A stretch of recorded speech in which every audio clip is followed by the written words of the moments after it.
Ladies and gentlemen, boys and girls, welcome to it. Another amazing episode of the Pitchside podcast. Or should I say the Suitside podcast? Pitchside. It's not a pitchside today. It's not a pitchside? It can be. No, it can't be. No The problem. lineup is amazing as usual. Donna.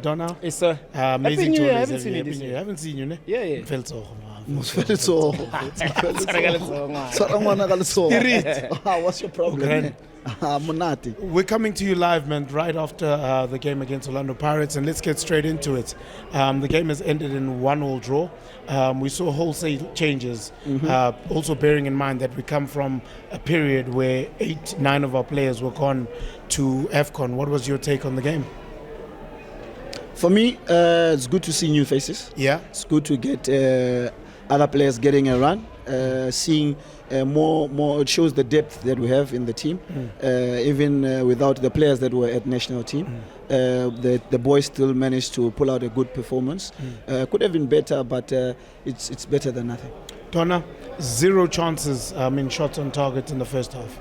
I think that's a disappointing factor. Yeah. I mean, the depth within the team it's not questionable. Yes. I think I thought with the period that we had in space of January when AFCON was playing, Yeah. of course as a coach you want to fix a little bit of different combination as well, but we didn't have the fluidity today. We didn't have the creative spark, especially in the first half. It should be a concern. Yeah. But nonetheless, I think also kudos to the opponent. I think Orlando Pirates brought the game. I think there was a lot of fights. Yeah. And we fought back. I think we honestly fought back.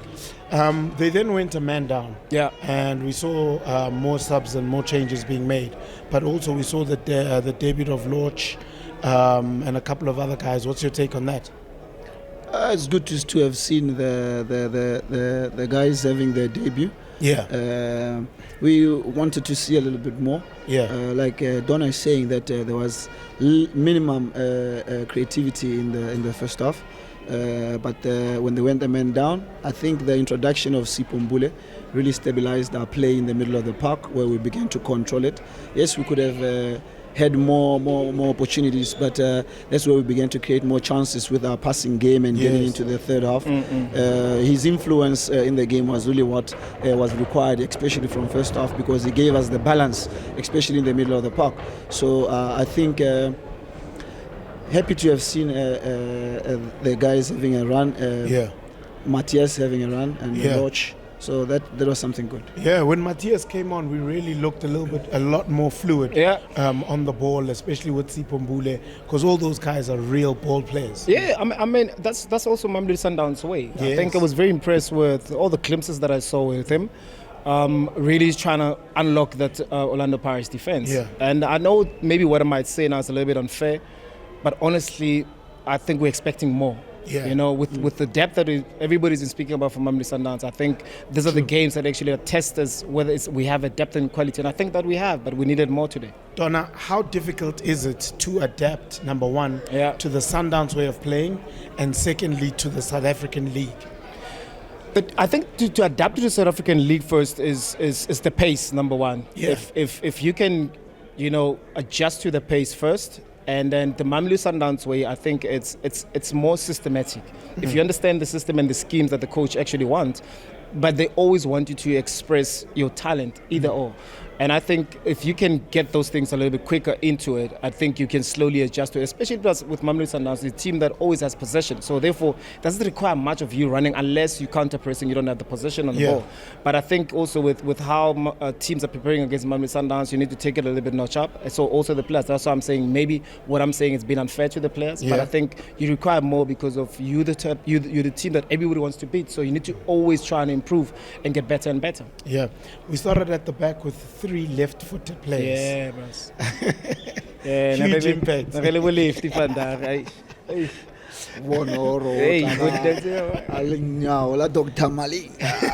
It's very interesting because then you also see almost the game sway to the one side of the field more than the other. True, because what you're saying is having AD, Batul, Divine and Musa, it really does shift the game towards the left because that's their strongest foot. And minimum play was directed towards Tapelo's side. And of course we had a speedy Tapelo who just also came back from AFCON. But I think the more in the second half, that's where you saw when the ball was played towards more of the side of Matthias and Cirino also coming there. We had a little bit of joy and trying to get in between there. So having 3 left-footed players, it's uncommon, but I think they managed it a little bit better than what they expected. Yeah, and I also maybe also it also tells what type of team Sundowns is. It's details. Yeah. Maybe with other teams playing 3 left-footed players is not a problem, but we're a team that wants to build from the back. You look at the game, the first 10-15 minutes, I know that Ronan Williams hasn't been here with the team for a month or so, but we couldn't build properly from the back. We were not comfortable, and I think that's where the problem starts. Once you're not comfortable bringing from the back, you need the Sipombules then, you need Mkhulisi then to cut into that hole. And Obas as well hasn't been played so much in that position as well. So it's so nice to see all the guys giving a run, but also you want them to slowly to look back a little bit and say to themselves, how is it then that I improve, I become better to able to instill my personality within the team itself. How much did we miss the players that went to AFCON? Sure. A lot. Because if you look at it, especially with this game. yes, We missed the Bafana team. Let's just put it out there. Just throw it in the water. I mean, to be honest, there's a lot of synergy from the players that were not here. Yeah. They understand each other very, very well, and you could see that the synergy at times was fluctuating within the team itself today. And as Mamelodi Sundowns, you want to control the tempo of the game. You want to have that synergy, and I think that's what we missed most in terms of the fluidity, the creativity, especially from your Temba, the Mokoena sometimes taking control from Shishi is under pressure. So we missed them a lot, but also it says to the guys that actually play that let me adjust quickly to Mamelodi Sundowns way. Yeah. Let me improve myself. Let me be counted for. Let me show the coach that whenever he's ready to put me on, I'm able to make a huge difference. My question is this then, with the amount of time they had spent together in the mini pre-camp, would we have not have built that fluidity? Because my next question then after that is going to be, the players come back. Yeah. That means then we need to restart and reintegrate them into the team, which means we're going to change the starting 11 again. Are we going to find that fluidity? I think within the mini pre-season that we had, yes, the players could easily have had a lot of time together, but it becomes a different ball game when you play a team like Orlando Pirates in the first game. During pre-season, it's easier for you to get along and play because there's not much pressure there. But when you come here today, you find that the stadium is full, the supporters now are watching, and you need to deliver. On top of that, you've got new players who also have to show up. It becomes a different ball game because even though you have spent enough time during the mini pre-season, but when you come into a game like this, the first game of the restart of the league, it requires more than just having been. It requires like the synergy, like he says that under pressure, you know that this person can help me get out of the problem, and so forth. You are Coach Rulani now. What do you do in the next game? Do you put on your Bafana, or do you stick to what you have and give them more time? A longer break. I think a little bit of changes. Yeah. Just a little bit of changes. I think continue with that. I think Butuel is on the 3rd yellow, 4th yellow. I think is not going to be available for selection. So you put on a little bit of changes, and but also you want to win the next game, which is the Nedbank Cup. You want to win it to go through, and you move quickly away from today's game. It was a tough game, and also, even if we had the guys that were not present in today's game, Orlando Pirates had a plan to be very aggressive, to put more energy, and it was always going to be it's always a difficult fixture. But then again, is for continuity, for synergy to be built, it's continuation. And within the continuation we're speaking about, I think as Coach Rulani, with a little bit of changes, with whatever that he's unhappy about in certain positions or personnel, you make those changes hoping that within the progress that you're trying to build within the team itself, you can only hope as a coach that it only works out, because what happens in training is totally different to a game, like Sugar said. It's very, very totally different. And the worst part, you're playing against one of the top teams, which is Orlando Pirates. It's always going to be very difficult. 100%. And we all know that this is a fixture that in the last few, maybe 7-8 games, Mamelodi Sundowns has been dominating so much. And of course, Orlando Pirates wouldn't come here to try and lose the game. They're always trying to win the game. So having new players into it, it's always going to be difficult. But of course, there's a room to improve, and I'm sure the coaches have seen that. Would you guys agree with me if I said to you guys this is the most exciting fixture in the PSL country? calendar? By far. It's a blockbuster. Yeah. I get the popcorn. It's very 1, 2, 3. I get the popcorn. It slowly becomes a pinnacle of what South African football should be. 100%. And I like that. And it raises the standard. Orlando Pirates always raises the standard whenever they meet. It's an exciting fixture. And even though today it wasn't beautiful in the eye, but you can see the determination from both teams. Yes, A lot of details. physicality. The details. Nobody wants to lose. I'm telling you. Yeah. So it was nice. Everybody's trying to win. So. Yeah. And that's how it should be, right? Competition should be at this level week in, week out. Yeah, I was listening also to Coach Rivero after the game. He said, playing against Mamelodi Sundowns, you're 1 man down. You don't want to sit back, because you sit back, you opening for 2, 3 more. Inviting trouble. Exactly. So you always want to have a little bit of a confidence and try and push Mamelodi Sundowns. And I like hearing the coach saying that. The reason why we speak about now it's becoming a blockbuster. It's because Orlando Pirates doesn't have fear of losing against Mamelodi Sundowns. They want to compete, and that's what we want to see, for the teams to be able to compete against Mamelodi Sundowns, and also it helps Mamelodi Sundowns to improve their standard. It improves the PSL standards, and that's what we want to see. Yeah. Spirit, we can't not thank the Yellow Nation.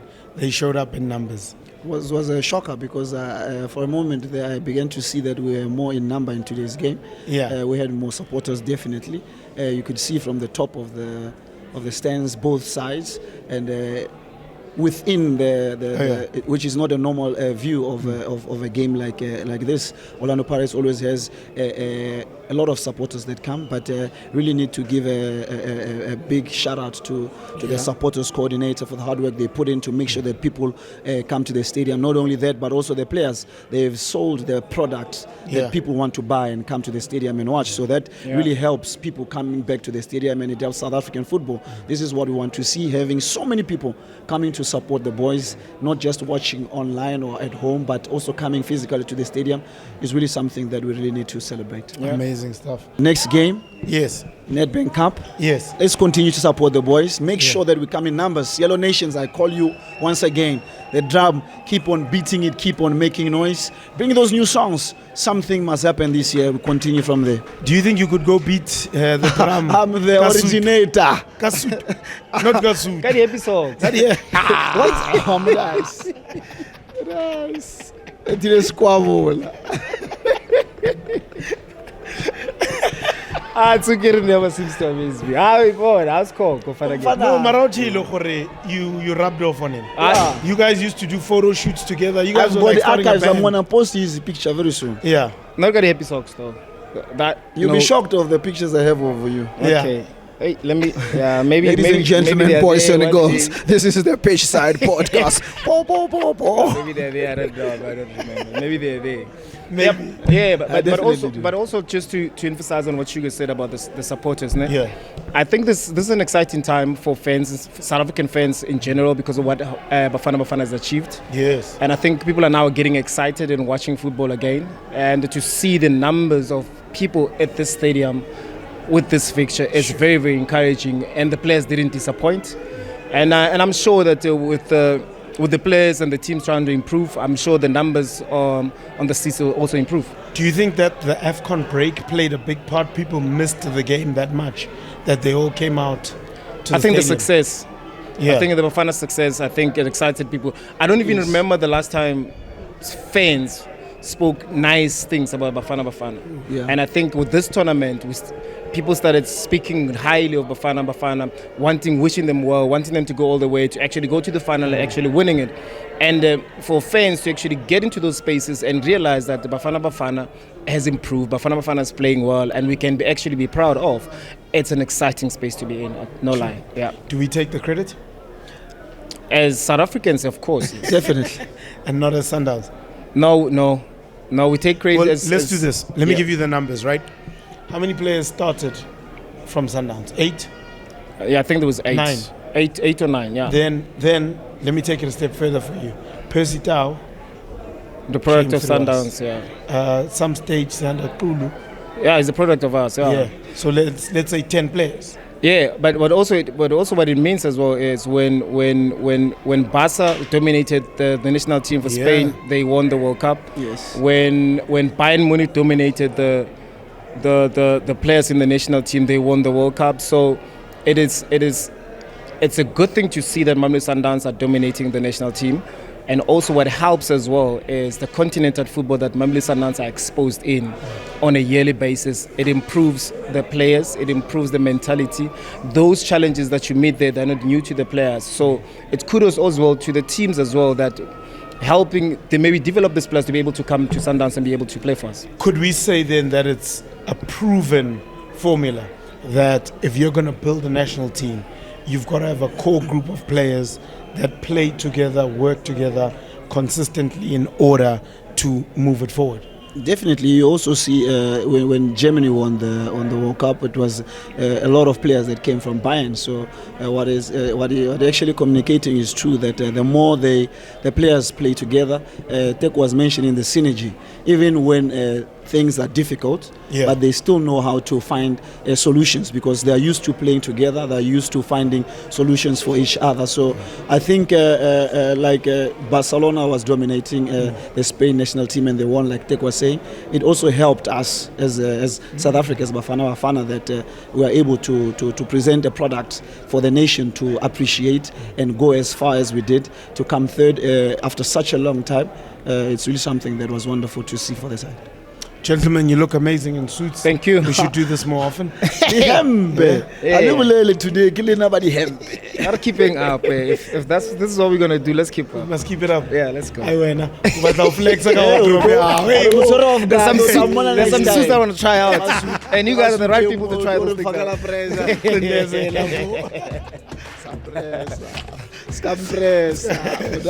Ladies and gentlemen, it is the Pitchside podcast. Thank you very much for tuning in. Please like, subscribe, and leave us your comments. And we'll be back soon. We are Masandawana. Are we yellow?